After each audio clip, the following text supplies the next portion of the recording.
नमस्कार, स्वागत है आपका डॉक्टर साहिब में और मैं हूं आपके साथ सौम्या राठी। डॉक्टर साहब के आज के एपिसोड में हम ये समझने की कोशिश करने वाले हैं कि क्या डायबिटीज़ के मरीजों में फेफड़े से जुड़ी किसी बीमारी का खतरा बढ़ जाता है। क्या शुगर आपके फेफड़ों को अफेक्ट कर सकता है, और इस बारे में जानकारी देने के लिए इस वक्त हमारे साथ मौजूद हैं डॉक्टर अमिताभ बंका, जो कि बिहार के सबसे जाने माने फेफड़ों से जुड़े रोगों के विशेषज्ञों में से एक हैं।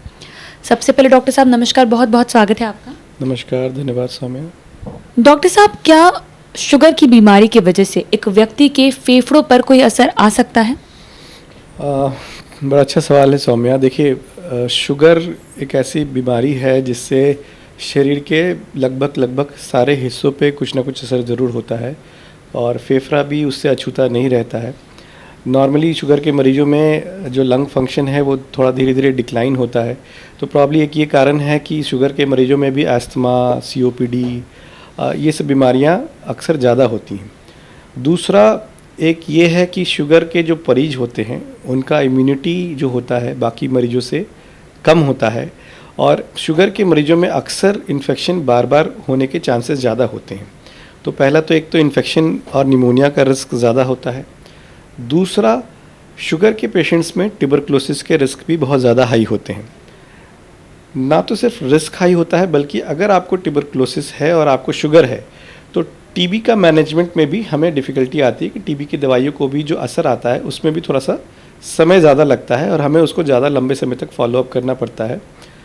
तो इन्फेक्शन को एक तो होना, दूसरा इन्फेक्शन को मैनेज करना, दोनों में हमें दिक्कत आती है। शुगर के मरीजों में हो सकता है हमें थोड़ा सी दवाइयाँ लंबे समय तक देनी, एंटीबायोटिक ये सब थोड़ा लंबे समय तक देना पड़ता है, थोड़ा एग्रेसिव ट्रीटमेंट देना पड़ता है। तो डॉक्टर साहब, ये कैसे आइडेंटिफाई कर सकता है एक व्यक्ति की शुगर की जो बीमारी है उसकी बीमारी की वजह से फेफड़ों पर असर जाने लगा है? क्या इसके कोई लक्षण है? नहीं, ऐसा नहीं है कि शुगर के वजह से ही कुछ हम ये कहें कि उस पर कोई अलग से लक्षण आता है या कुछ नहीं। बीमारियां तो वही होती हैं जैसे अस्थमा, सीओपीडी या इन्फेक्शन, तो उनकी अपनी इंडिविजुअल सिम्टम्स होंगे। बट हाँ, मैनेजमेंट में हमें ध्यान देना पड़ता है कि जैसे मैं कहूँ, अगर पेशेंट को अस्थमा सीओपीडी हो गया है तो अब यहाँ पे देखिए ट्रिक ये है कि अस्थमा सीओपीडी मैनेजमेंट में कई बार हमें एक दवा होती है स्टेरॉइड्स, जो देना पड़ता है, और शुगर के मरीजों में इससे दिक्कत होती है क्योंकि स्टेरॉइड्स का एक साइड इफ़ेक्ट होता है कि वो शुगर को बढ़ाता है। अब हम एक जगह मैनेजमेंट में ऐसी दवा दे रहे हैं जो शुगर बढ़ाएगा, और दूसरा उस तरफ उसको ऐसी बीमारी है जिसमें शुगर अपने आप शरीर का बढ़ा हुआ होता है और हमें दवाई देनी होती है उसको कम करने के लिए। तो आप देख रहे हो कॉन्ट्रडिक्शन हो रहा है।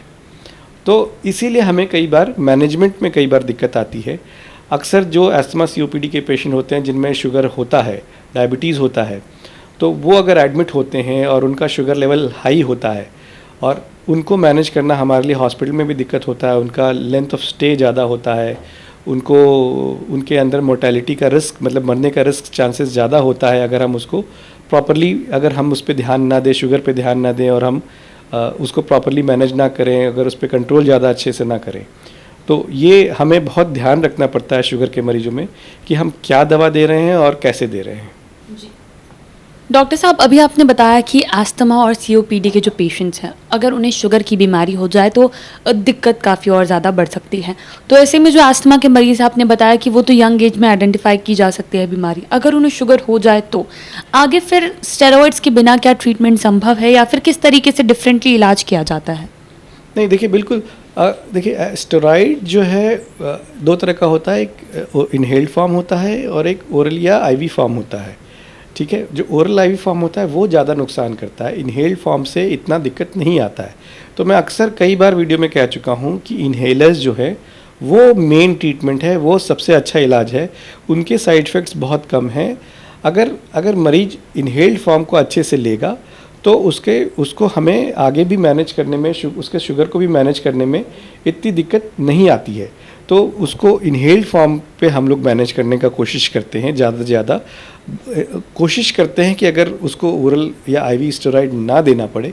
हमारा पहला टारगेट ये रहता है कि ओरल, अगर एकदम सीवियर एक्सर्बेशन है तो हमारे पास कोई ऑप्शन नहीं होता, बट अगर नॉर्मल है या कहीं भी थोड़ा सा, हम लोग का टारगेट रहता है कि हम उसको कम से कम ओरल या आईवी स्टेरॉइड दें और उसको इनहेल्ड फॉर्म पे ज़्यादा रखें और उस पर मैनेज करने की कोशिश ज़्यादा करें उसको। डॉक्टर साहब, अभी आपने बताया कि जब तक चीज़ें एक्सट्रीम नहीं हो जाती तब तक स्टेरॉइड्स नहीं दिए जाते, ये कोशिश रहती है। तो स्टेरॉइड्स देने की नौबत आखिरकार कब आती है?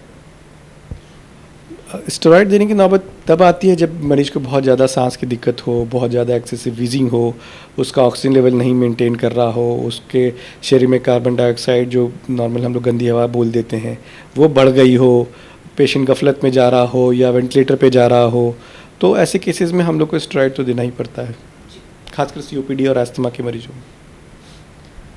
उम्मीद करती हूँ कि डॉक्टर साहब ने जो सारी बातें बताई हैं आपने उन्हें ठीक तरीके से सुना और समझा होगा। इसी के साथ जल्द मुलाकात होगी अगले एपिसोड में। तब तक के लिए अगर वीडियो को फेसबुक पर देख रहे हैं तो पेज को लाइक करें, यूट्यूब पर देख रहे हैं तो चैनल को सब्सक्राइब करें। कमेंट सेक्शन या मेल बॉक्स के माध्यम से आप बता सकते हैं कि डॉक्टर साहब से आपके और क्या सवाल हैं। धन्यवाद।